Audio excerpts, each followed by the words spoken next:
What's up, my people? How you doing? This Next Step Latino here. I just want to talk about something that's been weighing on my mind, and I think it's important, and I want to share it to, my Facebook family, um, especially the minorities. I know in our communities, like mental health issues or emotional disorders. It's something that a lot of people are ashamed to talk about or feel, um, want to try to brush underneath the rug because they might be worried about what other people think.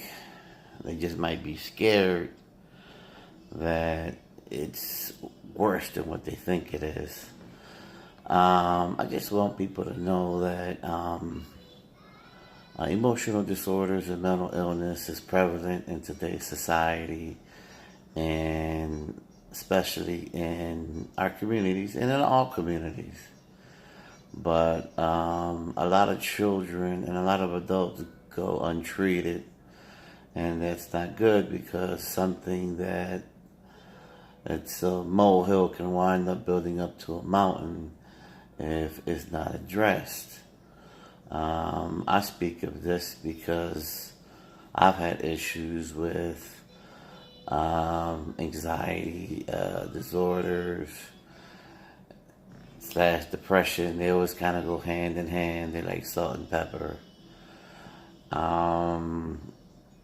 And my son deals with a high level of OCD, so high that he didn't even see anything wrong with it, and there weren't sufficient facilities to address his problem. So we scoured the country. Sometimes you got to go out of state. You got to do what you got to do because some of these places are private and expensive, and some places that are good will accept certain insurances, some won't. So we wound up over here in Rhode Island, going on here in 2 months. It's a crawl, it's a grind, it's stressful. You feel bad because you have to do things, and you see a child crying and whatever because he doesn't understand that he needs the help. But you have to stay strong and, do what you have to do for his future. It's not for me, it's not for his mother, it's for him. But he doesn't realize it.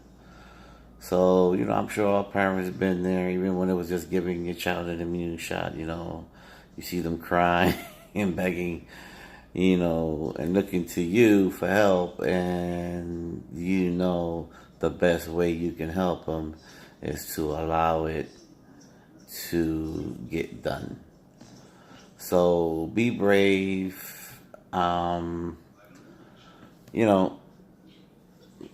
Emphasize with your child, of course, but don't be soft.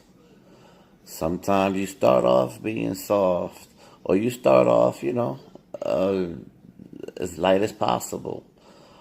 But if you see that that's not getting any results, then you have to push harder and harder and harder because you're fighting for your child's life, even if they're not on your side. But eventually, once things settle down and their minds clear up, they will realize they'll be happy that they're out of that suffering, and two, they will realize that dad wasn't being an asshole, or neither was mom, but they was doing it for their betterment. So, again, people, be strong. If you're going through the situation, it won't go away. Handle it. It doesn't always have to be with medication, even though studies show sometimes with medication and treatment, you get the quickest results. But if always try without the medication. If you can deal with that, that's even better. Okay, so I just hope, my story can help somebody out there. If you're not in that situation, but you know someone who is, pass on the information. I'm around. If anybody has any questions, feel free. And I'm always, willing to, because I like to talk anyway. So, but I analyze these things, and I can give them some real detailed information on how to proceed from the progress we made and from the mistakes we made. Okay? So again, to my Facebook family and friends, mucho beso, te quiero con mucho cariño, and we'll talk again. Peace.